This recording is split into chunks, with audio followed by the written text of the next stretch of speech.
ഒന്നാം ഭാഗം കാണാത്തവർക്ക് വേണ്ടി കാര്യങ്ങൾ പെട്ടെന്ന് ചുരുക്കി പറയാം. കഴിഞ്ഞ ജന്മത്തിലെ തൻ്റെ ഓർമ്മകൾ തിരികെ കിട്ടിയ ഒരു കൊച്ചുകുട്ടിയാണ് ജെയിംസ്. ബ്രൂസിൻ്റെയും ആൻഡ്രിയുടെയും മകനാണ്. ഏകദേശം 2 വയസ്സുള്ളപ്പോഴാണ് ജെയിംസ് ആദ്യമായി ഇത്തരം കാര്യങ്ങളെക്കുറിച്ച് സംസാരിക്കാൻ തുടങ്ങിയത്. ജെയിംസ് പറയുന്നത് കഴിഞ്ഞ ജന്മത്തിൽ ജെയിംസ് ഒരു പൈലറ്റ് ആയിരുന്നു എന്നാണ്. അമേരിക്കൻ പട്ടാളത്തിൻ്റെ ഭാഗമായിരുന്നു എന്നാണ്. 2ാം ലോക മഹായുദ്ധത്തിൽ ജപ്പാനിനടുത്തൊരു ദ്വീപിൽ ജെയിംസ് യുദ്ധത്തിൽ പങ്കെടുത്തിരുന്നു അത്രേ. അവിടെ വെച്ചുണ്ടായ ഒരു ആക്രമണത്തിൽ ജെയിംസ് കൊല്ലപ്പെട്ടു അത്രേ. ഒരു പ്ലെയിൻ ക്രാഷ് ആയിരുന്നു അത്. പ്ലെയിൻ വീണത് കടലിലാണ്. ആദ്യമൊന്നും ജെയിംസിൻ്റെ അച്ഛനും അമ്മയും ജെയിംസ് പറയുന്ന കാര്യങ്ങളൊന്നും വിശ്വസിച്ചിരുന്നില്ല. പക്ഷേ എല്ലാ ദിവസവും ജെയിംസ് ഇതിനെക്കുറിച്ച് സംസാരിക്കാൻ തുടങ്ങി. കൂടുതൽ ഡീറ്റെയിൽസ് കൊടുക്കാൻ തുടങ്ങി. ജെയിംസിൻ്റെ അച്ഛനും അമ്മയും ഇതിനെക്കുറിച്ച് അന്വേഷിക്കാൻ തുടങ്ങി. അവരെ ഞെട്ടിക്കുന്ന കാര്യങ്ങളാണ് അവരുടെ അന്വേഷണത്തിലൂടെ അവർക്ക് കണ്ടെത്താൻ സാധിച്ചത്.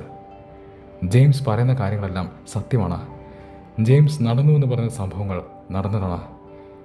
ജെയിംസ് പറയുന്ന വസ്തുക്കളുടെ പേര് സത്യമാണ്, ശരിയാണ്. ഇനി നിങ്ങൾ വീഡിയോ കാണുക. കഴിഞ്ഞ വീഡിയോയിൽ പറഞ്ഞൊരു കാര്യം വീണ്ടും പറയുന്നു. മുൻജന്മത്തിലെയും ഈ ജന്മത്തിലെയും വ്യക്തിയുടെ പേര് ഒന്ന് തന്നെയാണ്, ജെയിംസ്. അതുകൊണ്ട് തെറ്റിദ്ധാരണ വരാതെ സൂക്ഷിക്കുക. ഈ ജന്മത്തിലെ കുട്ടിയെക്കുറിച്ച് പറയുമ്പോൾ ജെയിംസ് എന്ന് മാത്രമായിരിക്കും പറയുക. എന്നാൽ കഴിഞ്ഞ ജന്മത്തിലെ പൈലറ്റിനെ കുറിച്ച് പറയുമ്പോൾ ജെയിംസ് ഹ്യൂസ്റ്റൺ ജൂനിയർ എന്നോ ജെയിംസ് ജൂനിയർ എന്നോ എന്നായിരിക്കും പറയുക.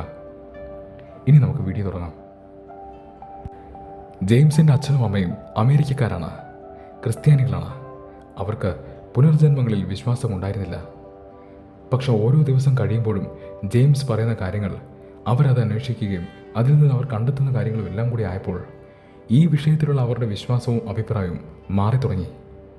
മാത്രവുമല്ല, കുട്ടി ജെയിംസിൻ്റെ ഉറക്കം വല്ലാത്ത വേദനിപ്പിക്കുന്ന അനുഭവമാണ്. വയലൻ്റായിട്ടുള്ള സ്വപ്നങ്ങളാണ് പാവൽ ജെയിംസ് ഉറങ്ങുമ്പോൾ കാണുന്നത്. അതുകൊണ്ടൊക്കെ തന്നെ അവർ കുട്ടികളുടെ മുൻജന്മ ഓർമ്മകളെക്കുറിച്ച് പുസ്തകം എഴുതിയ ഒരു മനുഷ്യനുമായി സംസാരിക്കാൻ തുടങ്ങി. അയാളിൽ നിന്ന് ലഭിച്ച ഉപദേശപ്രകാരം ജെയിംസിൻ്റെ അമ്മ ജെയിംസിനെ സമാധാനിപ്പിക്കാൻ ശ്രമിച്ചു, ആശ്വസിപ്പിക്കാൻ ശ്രമിച്ചു. ജെയിംസിൻ്റെ അമ്മ ജെയിംസിനോട് പറഞ്ഞു, മോനെ, നീ പറയുന്ന കാര്യങ്ങളെല്ലാം സത്യമാണ്. പക്ഷേ ഇതൊക്കെ കഴിഞ്ഞു പോയതാണ്. ഇതൊക്കെ നിൻ്റെ കഴിഞ്ഞ കാലമാണ്. ഇതിപ്പോഴത്തെ ജന്മത്തിലെ കഥയല്ല. ഇപ്പോൾ നീ ഞങ്ങളുടെ മകനാണ്. നീ പൂർണ്ണ സുരക്ഷിതനാണ്. വളരെ ചെറിയൊരു കാര്യമാണിത്. അമ്മ ജെയിംസിനെ ആശ്വസിപ്പിക്കുന്നു. പക്ഷേ ഇതിൻ്റെ ഇഫക്റ്റ് വളരെ വലുതായിരുന്നു. ജെയിംസിൻ്റെ ജീവിതത്തിൽ ഇത് വളരെ വലിയ മാറ്റങ്ങളാണ് കൊണ്ടുവന്നത്. ജെയിംസ് സ്വപ്നം കാണുന്നത് വളരെയധികം കുറഞ്ഞു.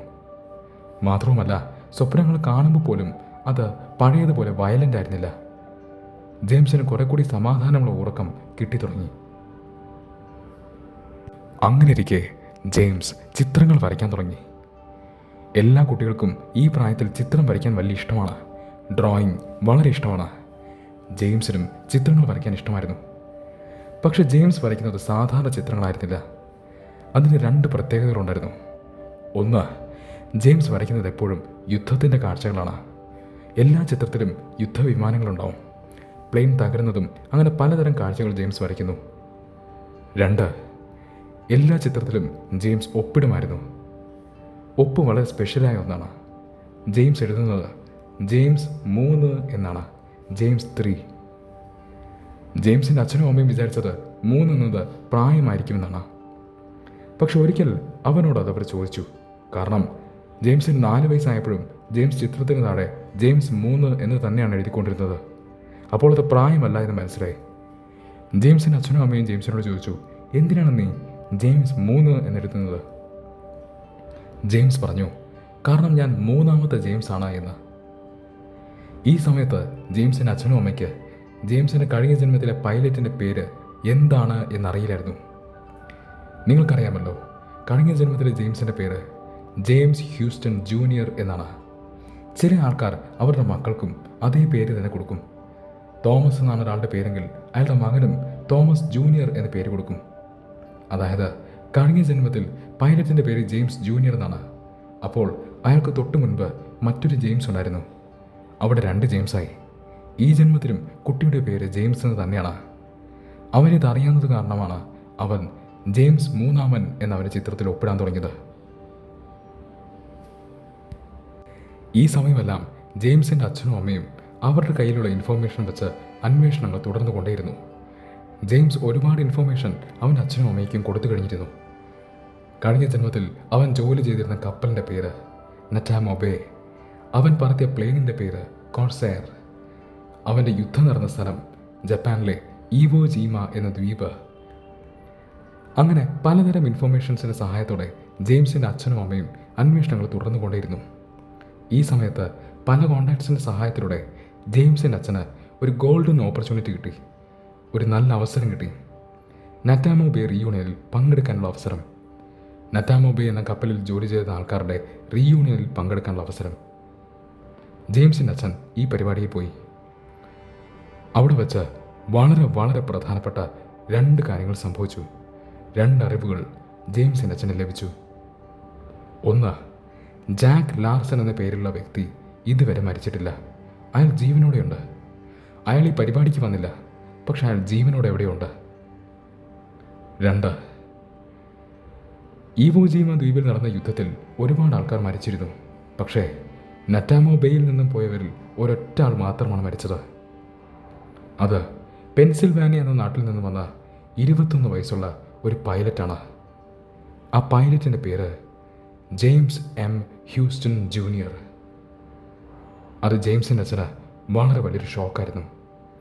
അന്ന് മുതൽ അവർ ജെയിംസ് ഹ്യൂസ്റ്റനെ കുറിച്ചാണ് പഠിക്കാൻ തുടങ്ങിയത്. ജെയിംസ് ഹ്യൂസ്റ്റനെ കുറിച്ചാണ് അന്വേഷിക്കാൻ തുടങ്ങിയത്. അന്വേഷണത്തിലൂടെ അവർക്കൊരു കാര്യം മനസ്സിലായി.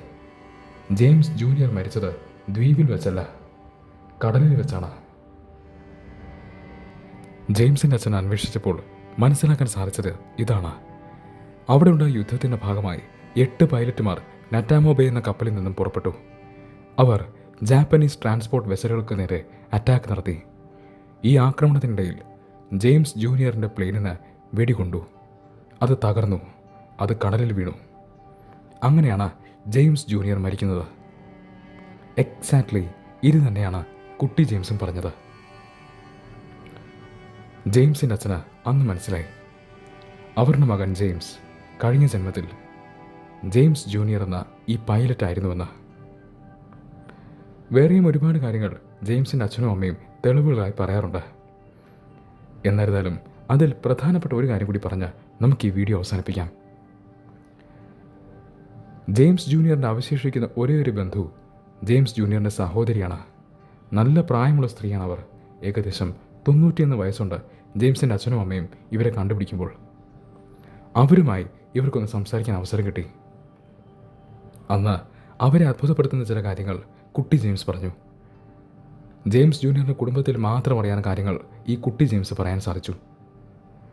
ഉദാഹരണത്തിന്, കഴിഞ്ഞ ജന്മത്തിലെ ജെയിംസ് ജൂനിയറിൻ്റെ അച്ഛൻ ഒരു മദ്യപാനിയായിരുന്നുവെന്ന്, ഒരു ആൽക്കഹോളിക് ആയിരുന്നുവെന്ന്. എന്തായിരുന്നാലും ജെയിംസിൻ്റെ അച്ഛനും അമ്മയും ഒരു കാര്യം തീരുമാനിച്ചു. അവരുടെ മകന് മുൻജന്മ ഓർമ്മകളിൽ നിന്നും ആശ്വാസം കിട്ടേണ്ടത് അത്യാവശ്യമാണ്. പക്ഷേ ഇതൊരു സാധാരണ ഡോക്ടറിനോ സൈക്യാട്രിസ്റ്റിനോ സോൾവ് ചെയ്യാൻ പറ്റില്ല. അവർക്കിതിനൊരു പരിഹാരം കണ്ടെത്താൻ സാധിക്കില്ല. അതുകൊണ്ട് ജെയിംസിൻ്റെ അച്ഛനും അമ്മയും തന്നെ ഒരു നല്ല പരിഹാരം കണ്ടെത്തി. അവർ ജെയിംസിനെയും കൂട്ടി ജപ്പാനിലേക്ക് പോകാൻ തീരുമാനിച്ചു. ജപ്പാനിലെ ഈവോ ജീമ എന്ന ദ്വീപിനടുത്തുള്ള കടലിലേക്ക് അവർ കുട്ടി ജെയിംസിനെയും കൊണ്ടുപോയി. എവിടെ വച്ചാണോ ജെയിംസ് ജൂനിയറിൻ്റെ പ്ലെയിൻ തകർന്നത്, എവിടെ വച്ചാണോ ജെയിംസ് ജൂനിയർ മരിച്ചത്, അങ്ങോട്ടേക്ക് തന്നെ അവർ ഇവരുടെ കുട്ടി ജെയിംസിനെ കൊണ്ടുപോയി. ആ സ്പോട്ടിലെത്തിക്കഴിഞ്ഞപ്പോൾ ജെയിംസിൻ്റെ അച്ഛനും അമ്മയും ജെയിംസിനോട് പറഞ്ഞു, മോനെ, ജെയിംസ് ഹ്യൂസ്റ്റൺ ജൂനിയർ നിൻ്റെ ജീവിതത്തിൻ്റെ വളരെ പ്രധാനപ്പെട്ട ഭാഗമാണ്. അതിനെ അങ്ങനെ തന്നെ തുടരുകയും ചെയ്യും. പക്ഷേ സമയമായിരിക്കുന്നു അയാളോട് ഗുഡ് ബൈ പറയാൻ. കാരണം ഈ ജന്മം നീ ഞങ്ങളുടെ മകനാണ്, ഞങ്ങളുടെ ജെയിംസാണ്. ജെയിംസിൻ്റെ അച്ഛനും അമ്മയും ജെയിംസിനെ കൊണ്ട് ഈ കടലിലേക്ക് പുഷ്പങ്ങൾ അർപ്പിച്ചു. അവൻ ഈ കടലിലേക്ക് പൂക്കളിട്ടു. ഈ വീഡിയോ എല്ലാം യൂട്യൂബിൽ അവൈലബിൾ ആണ്. നിങ്ങൾക്ക് താല്പര്യമുണ്ടെങ്കിൽ ഇതൊക്കെ കാണാവുന്നതാണ്.